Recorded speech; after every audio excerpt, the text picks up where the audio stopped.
बच्चों, let's read the question. Some reactions are given below. यहाँ first reaction में ए reactant हमको दिया हुआ है जिसे हम हीट करते हैं या रिएक्शन कैरी फॉरवर्ड करते हैं तो Fe2O3 सॉलिड और x मोल्स ऑफ H2O मिल जाते हैं।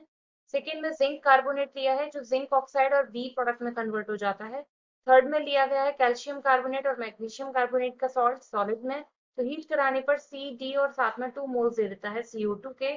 तो in these reactions A, B, C and D corresponds to, यहाँ फोर ऑप्शंस गिवन है, इनमें से करेक्ट हमको यहाँ पहचानना है। तो इस क्वेश्चन में हमारा की कंसेप्ट क्या कहता है कि हमें यहाँ पर फाइंड आउट करना है product which on heating produced by a reactant produced by a reactant। यह हम लोग प्रोडक्ट हमको कुछ में गिवन है, कुछ में नहीं गिवन है, कुछ में रिएक्टेंट यहाँ पर नहीं दिया है। हम लोग अपना नेक्स्ट रिएक्शन में देखते हैं। फर्स्ट पार्ट में हमसे क्या कहा है कि ये जो ए कंपाउंड है इसे जब हम हीट करते हैं तो यहाँ हमें मिल जाता है Fe2O3 प्लस XH2O। तो हम लोग ये बात जानते हैं कि जब भी किसी क्रिस्टल को, चाहे उसमें कितना भी हाइड्रेशन या वाटर मॉलिक्यूल एडेड हो, उसको जब आप हीट करेंगे तो क्या होगा कि वाटर मॉलिक्यूल्स अलग हो जाएंगे।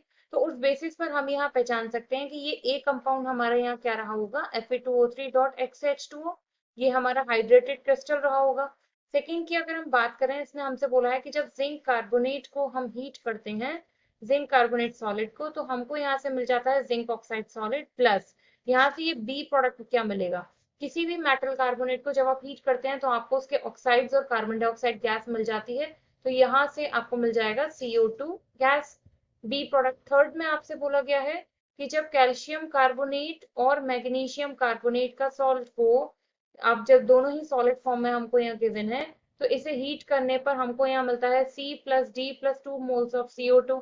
तो अभी अभी जस्ट हमने ऊपर बात किया था कि मेटल कार्बोनेट हीट करने पर प्रोड्यूस करते हैं ऑक्साइड्स, तो ये आपका ऑक्साइड दे देगा यहाँ पर कैल्शियम ऑक्साइड, ये आपको दे देगा यहाँ पर मैग्नीशियम ऑक्साइड। सारे आंसर आपके पास गिवन है। अब यहाँ से करेक्ट आंसर फाइंड आउट करते हैं। तो देखो ए पार्ट में हमको क्या मिला था, Fe2O3.XH2। ए ऑप्शन में XH2O नहीं है, बी में ए ऑप्शन में आपका XH2O गिवन है, सी में भी गिवन है, डी में भी गिवन है। ए पार्ट हमारा तीनों में ही बिल्कुल करेक्ट है। बी की बात करें, बी में हमें क्या मिला है, ZNO के साथ CO2, तो यहाँ पर बी में ZNO लिखा हुआ है, तो बी ऑप्शन भी गलत हो जाता है, ए भी रॉन्ग हो जाता है।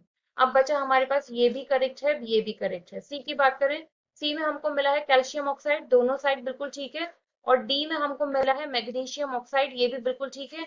लेकिन अब स्टेट्स पहचानते हैं, तो यहाँ पर देखो क्योंकि जो कंपाउंड है वो सॉलिड फॉर्म में लिया गया था, तो ऑक्साइड्स भी हमको कैसे मिलेंगे यहाँ से, सॉलिड फॉर्म में। तो यहाँ से डी ऑप्शन जो है ये हमारा हो जाएगा बिल्कुल appropriate answer. I hope you understood well, thank you.